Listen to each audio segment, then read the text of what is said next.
The following is a Hoop Ball presentation.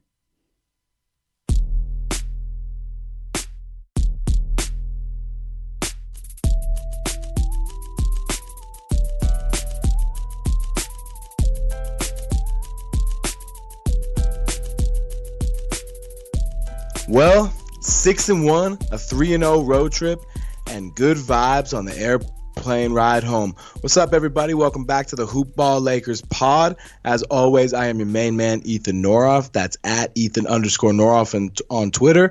And I'm joined by my right-hand man, JC DeLeon. You can find him on Twitter at JCDeLeon1. JC, what's happening, baby? The Lakers, 6-1. How about it? It's great to see. It's definitely fun again.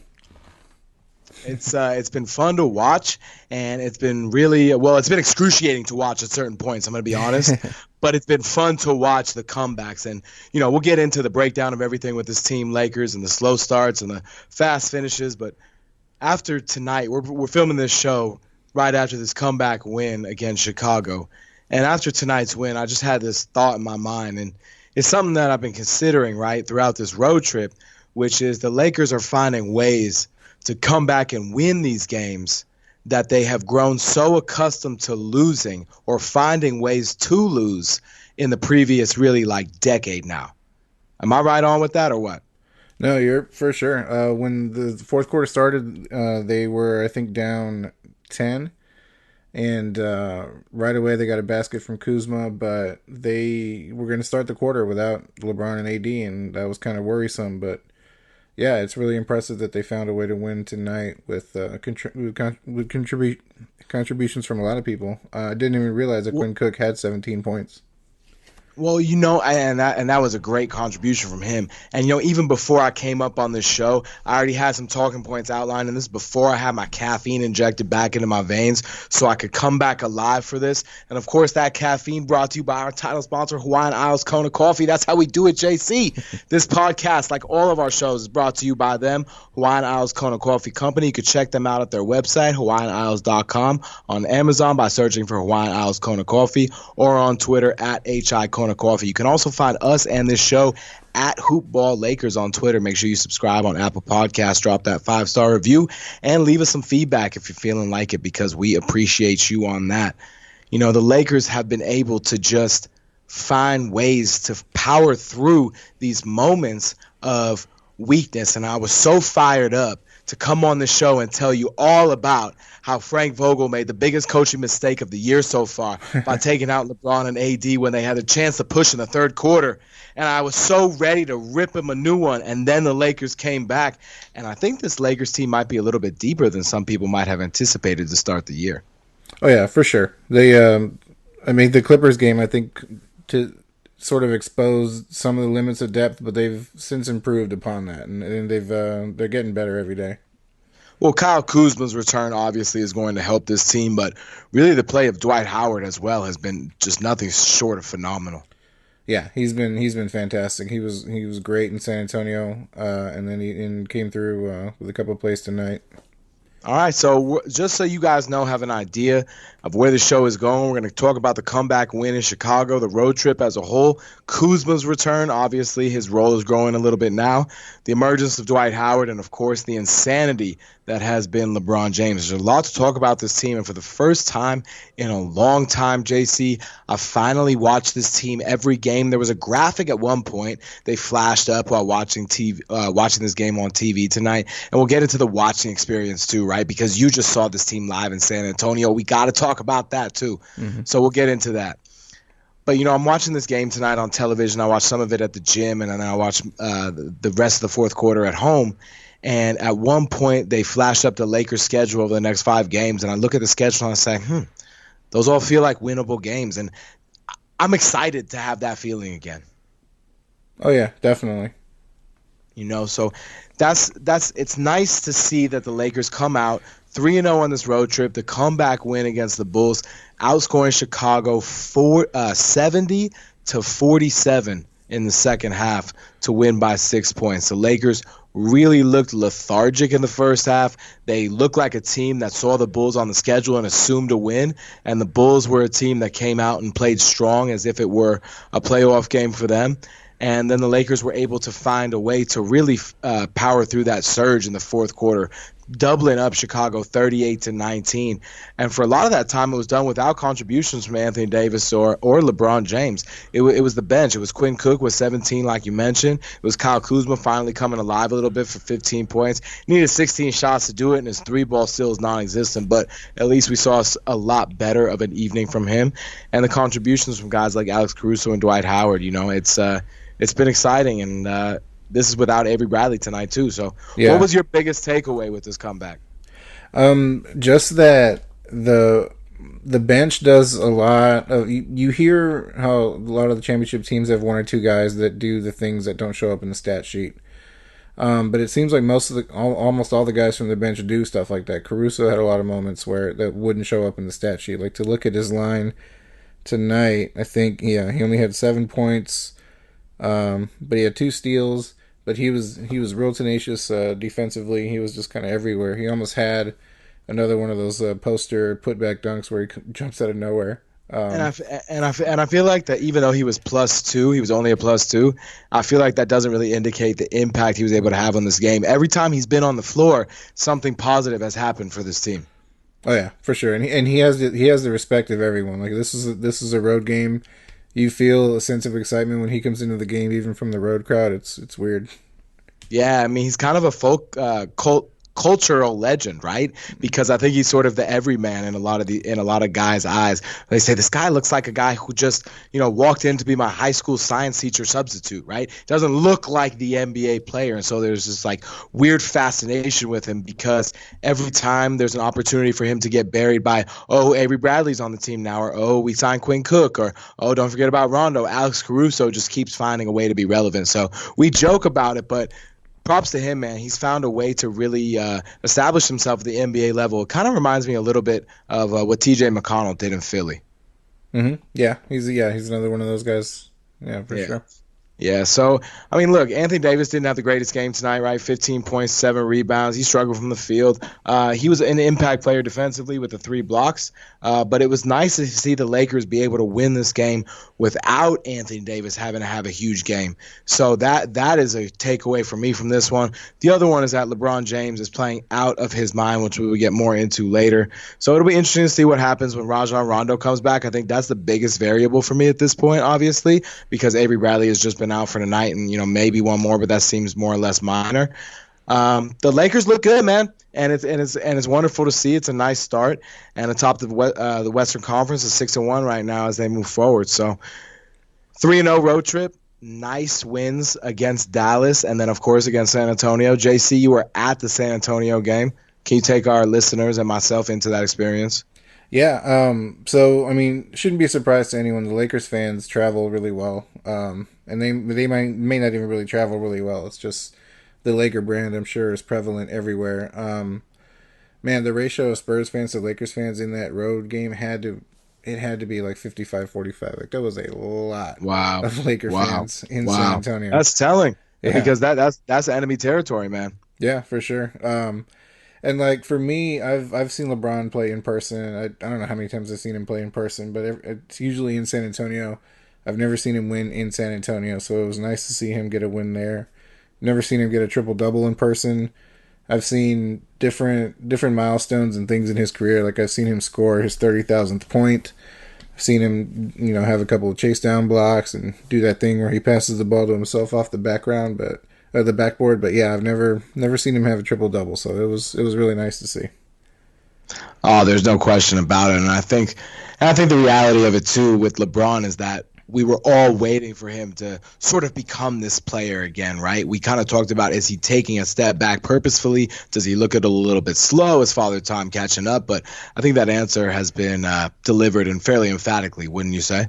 Yeah, it's weird. Like on this road trip, it started in Dallas. There was a moment in the first quarter where he was like he turned a corner and it kind of looked like it surprised him that the lane like opened up. And so he like tried to run. And he had a free lane to dunk it, and he jumped, and it seemed like he just didn't get quite high enough. And I was like, oh man, that might be the first time I've seen him like really be kind of old.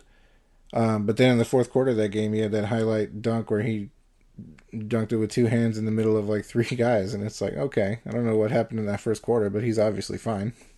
Yeah, I mean, he's been nothing short of phenomenal. I mean, he looks every bit like the very effective LeBron James we've grown accustomed to. And I have to say, this for the Lakers to come across this road trip at 3-0, I think it's just going to be, obviously it's huge in the standings, but it's also huge for the psyche, and it was also huge for a couple of bets that I was able to make over the weekend. And that's what I like about using the newest partner over at Hoopball, mybookie.ag. And go sign up for a new account. If you use the promo code TODAY, that's TODAY, one word, MyBookie will match your first deposit up to $1,000. So sounds pretty good to me. Again, mybookie.ag, enter the promo code. The word is today.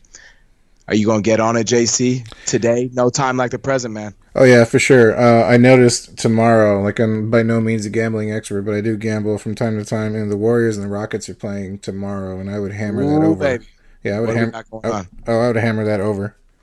What's the over? What do we got? What's the total? I don't think they posted it yet, but whatever the number is, it's not going to be high enough. I don't think. Yeah, I don't think there's going to be a lot of defense played in that game unless you like Matador-style defense. So on that note, we're going to talk about, 3-0 on the road trip. I think, look, that game against Dallas, very, very, very losable, right? The Lakers made a series of mistakes. They found ways that game could have easily gone out of their control, and really it was, right? Danny Green's shot didn't necessarily mean the Lakers had control of that game. It was just a big shot in the biggest moment.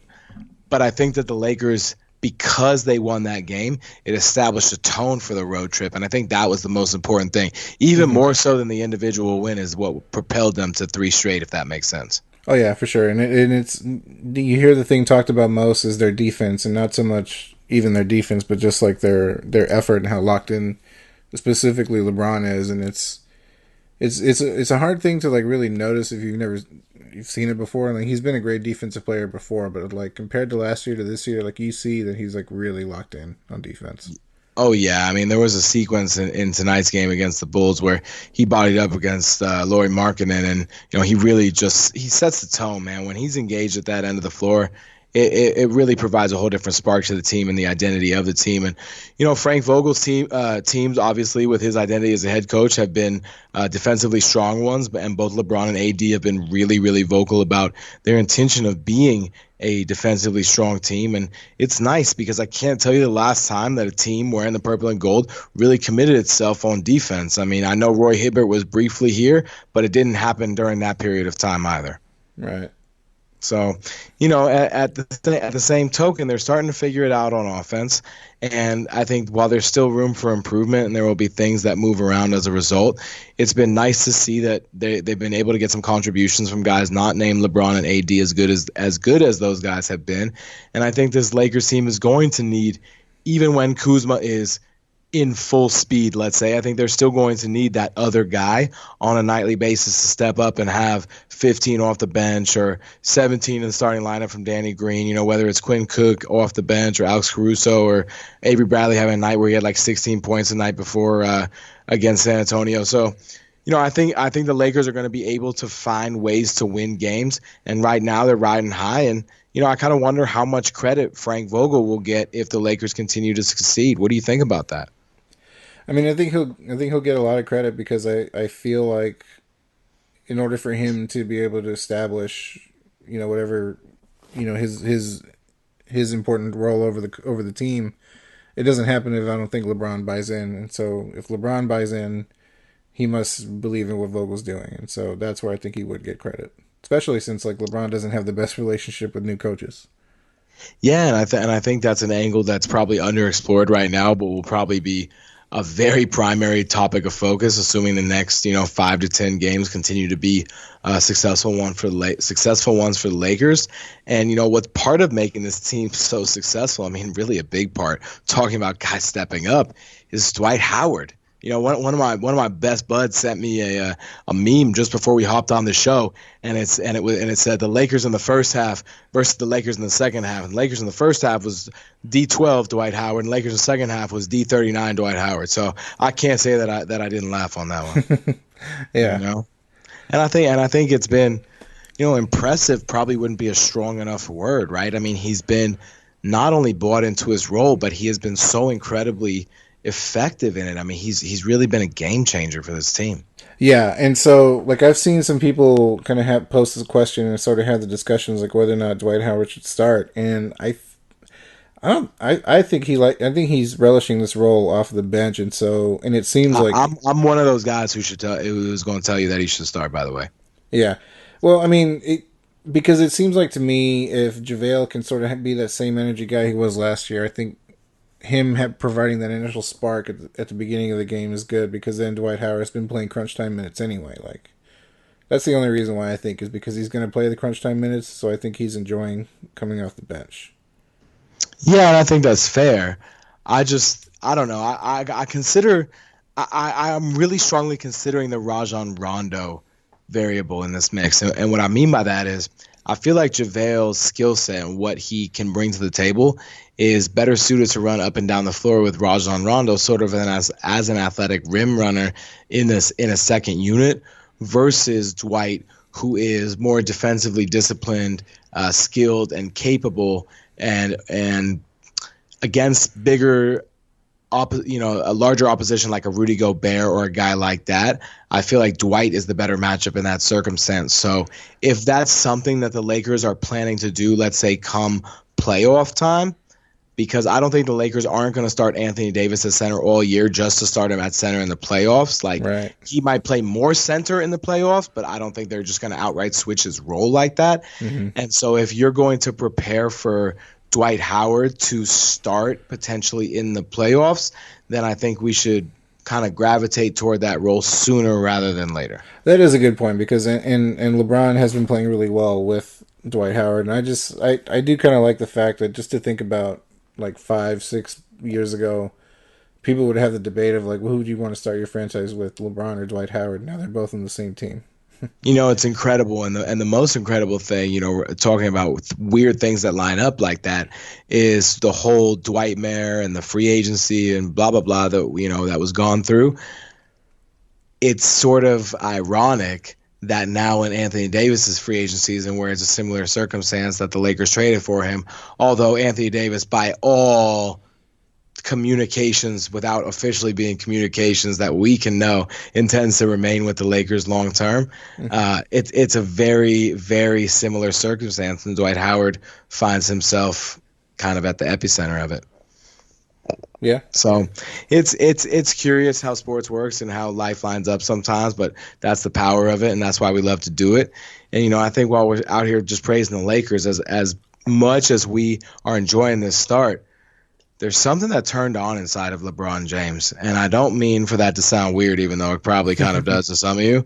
There just seems to be a fire within him right now where he is establishing himself within this team in such a way where he's not denying other guys, because obviously he's averaging 11 assists a game. Mm-hmm. But at the same time, he has definitely become more assertive over the last handful of games.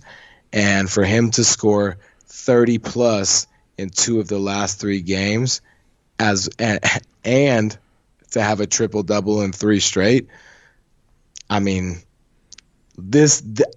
I don't know that this version of LeBron James that we're seeing right now, specifically over the last 3 games, ever existed last year for the Lakers. No. I mean, yeah, the team wasn't as good, and so maybe he didn't buy in quite as much, and then once he came back from the groin, he claims that he was playing with the groin still torn, and so he said in an interview the other day like this is the first time he's like really completely healthy, and so I'm sure that helps. And I'm sure the plan at the beginning of the season was to filter everything through AD and kind of have him sort of run everything, but he is 26 years old, and so he's still pretty young. I could even kind of see in that Dallas game when LeBron took over, and I could see it a little bit in San Antonio when they would interact on the sidelines. Like I think LeBron's kind of realizes he sort of has to teach AD kind of how to take over, and he's not teaching him directly, but I think he's kind of showing him what it looks like to be assertive, what it looks like to take over a game, and I think AD's like recognizing that, and I think they'll swap roles. I like that perspective. The Lakers would love for that to happen. I mean, even though LeBron has taken a step back overall from the floor in terms of his efficiency and especially from the three-point line, I really want him to take fewer threes. He is shooting it well from the free throw line. I mean, he's shooting his best percentage in a handful of years, probably since he was in Miami. Looking at it right now, yeah, since he was in Miami, he's shooting his best efficiency from the foul line. And, he's always been around 8 rebounds for the last handful of games, or excuse me, last handful of years, 8 to 9 rebounds. But the assists are what jumps off the page. I mean, if the season ended tomorrow, which obviously it doesn't, thankfully, because it just started and I love it, LeBron is averaging 11 assists a game. I mean, that's almost unheard of. He's definitely like way looking to be more be more distributive of the ball. He drove tonight, and I think he drove on Markkanen. He had an open shot at the basket, but Quinn Cook was right there to his left, and he just flipped it to him, and he was super wide open, and he made the bucket. I mean, look, LeBron is going to be able to do on a basketball court whatever he chooses to do because he can just impose his will like that even at this point in his career. But I think the fact that he's playing with a roster that suits his skill set more appropriately than the one he enjoyed, in air quotes, enjoyed last year with the Lakers, I think that's going to help his assist numbers, and I think there will be more conversions with consistency as well. And so obviously that'll help too. But I think a way for LeBron to stay engaged in the game himself is for others for him to get others involved. Excuse me. There were so many thoughts happening once in my head. They tried to all come out at once. So with LeBron, I think sometimes because, if you've ever watched LeBron and some other pair of his teammates are playing a two-man game and LeBron's just standing in the corner, it almost looks like he's checked out. Now, he never is because he's LeBron James, but it can almost appear that way. So for him to get others involved, I think it's a way for him to stay engaged in the game and for him to be assertive when he needs to be. And I think because he's realizing that Anthony Davis is still learning those moments, like you said, now he's pushing himself to the forefront that much more. And I like, for the most part, what Frank Vogel has been able to do in terms of stagger their minutes. And even though on this road trip they played heavy minutes, it hasn't been absolutely ridiculous to start the season. In fact, looking at LeBron's game log prior to tonight, there were 2 games with 30 minutes or under. So there's something to be said for that. At the same time, the way this Lakers team is built, they're going to have to play heavy minutes. Mm-hmm. Yeah, for sure. And so Anthony Davis, the shoulder gave us a little bit of a scare, for lack of a better way to say it, only because he went from, probable to game time decision to probable and then was only using his left hand during the game, but then appeared fine. But other than that, he's been fantastic. There's been no complaints with what he's been able to do defensively. He's committed himself as well. And I think the Lakers are in this spot now at 6-1 where they can't grow complacent, but they're going to have to find ways in which to grasp and derive additional motivation to move forward. At this point, the idea of an NBA title, of course, fuels any team, but it's still an intangible concept in terms of really grasping it. So they're going to have to focus on something more in the immediacy, and it can't just be rooted in the day-to-day. There has to be a long-term vision behind it. And so I wonder what Frank Vogel, Jason Kidd, Lionel Hollins, and that entire coaching staff is talking to those players about in terms of how they're setting up their goals, both individually and collectively. Because in order for this team to really reach its ceiling, they're going to have to remain on the same page for such a consistent period of time. And that's going to be the biggest test of success, right? That's the metric for anything. Can anyone succeed? Sure. But can you succeed over a consistent period of time? That's what really measures your ability to sustain in any environment. Yeah, I mean that's my only cause for concern is that, especially with LeBron and the effort he's exerting on defense. His defense takes a lot of effort and energy, and yeah, he's probably not going to play all 82 games, but yeah, I mean that's a lot of energy to be exerting on one end of the floor. And that's the biggest concern for me as well, is will the tax on LeBron and Anthony Davis be so great that at or near the end of the regular season, they'll be worn down instead of hyped up for the postseason? But, of course, other teams are going to call those champagne problems, right? Oh, yeah, for sure. So by the same token, the Lakers do have to find a balance, and I think the Lakers do need to really improve on one specific thing. Look, the offense is a work in progress, even though it has shown some improvement. But one specific thing they do need to do better on offense, like yesterday, is a faster start in the first quarter. They can't fall into this habit of constantly falling behind just in order to play catch up. Are they capable of coming back? Yes, of course, as we've seen now a handful of times. But that's an exhausting style of basketball to play, and it really becomes taxing over a sustainable period. They're definitely a second half team, and that could be a cause for concern at some point. But I mean, it does seem, and it could just be tied to like what I was saying. Like in order to be as tenacious as they are defensively, that takes a lot of effort, and maybe that's hard to do for 4 quarters. But yeah, offensively they should come out more focused. But I mean, like I think they're ranked first in defensive efficiency and then 18th in offensive efficiency. And so, yeah, if they were both in the top 10, that'd be great. When Rondo is healthy enough to play, who are you starting at point guard? That is kind of where I think if they end up making a shift to Dwight Howard starting, and then that's where I think you'd be okay with Avery Bradley, because I did mention that while Rondo does give you more rebounds and more assists, Avery's on-ball defense has been really good, and I think that's going to be important to the starting lineup. And the second unit, their main focus should be being able to score points while LeBron and AD are sitting, and so that's where I think Rondo might be of more value. Bradley has been a pest defensively, and that's been such an asset to his game and has made him a strength to this Lakers team that's building its identity off of it. Speaking of pests, we won't bother you too much longer on this show.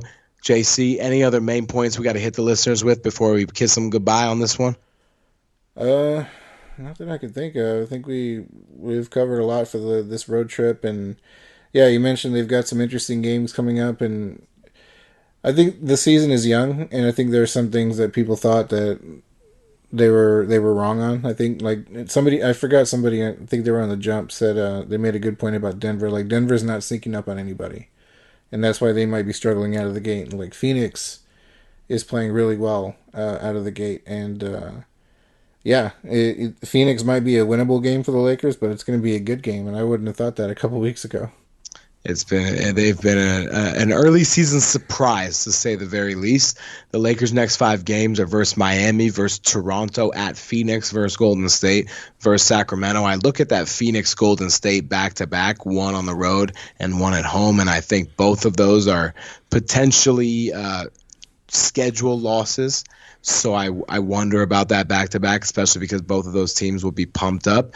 Of course, Draymond Green's availability in the Golden State game will be vital to having any chance at beating the Lakers, just from a pure talent perspective, it feels like. Mm-hmm. But that Phoenix game is definitely going to be interesting. And, you know, the most fascinating part about Phoenix is they're doing it without DeAndre Ayton right now. Yep. Yeah, for sure. You know, we won't get too much into the Suns because we'll keep it Lakers here. But Miami, Toronto, Phoenix, Golden State, and Sacramento. So we got Jimmy Butler, we got Pascal Siakam, we got at least Ricky Rubio and Devin Booker, maybe D'Angelo Russell, but maybe a bunch of scrubs, who knows? And then we got the Kings with De'Aaron Fox leading the way. So it's going to be a variety of opponents that present different challenges for the Lakers, but I think we'll be up to them all so long as we play consistent basketball, sustain that effort and energy at a high level, and cling to that defensive identity. As a reminder, you can follow us on Twitter at HoopBallLakers. You can subscribe. You could subscribe. I'll say it again, to this podcast on Apple Podcasts. 5 stars, leave a review, and you can follow us on Twitter. You can follow JC at JC DeLeon, JC DeLeon1, right? Did I get it right, JC? You did. All right. And then you can follow me on Twitter at Ethan_Noroff. Hit us up on Hoopball. That's hoop-ball.com, www.hoop-ball.com. Check out the Lakers and all of our team-based content over there. The whole fantasy community is waiting to hear from you. Can't wait to check on my teams this evening. For JC, I'm Ethan. And until next time, we out.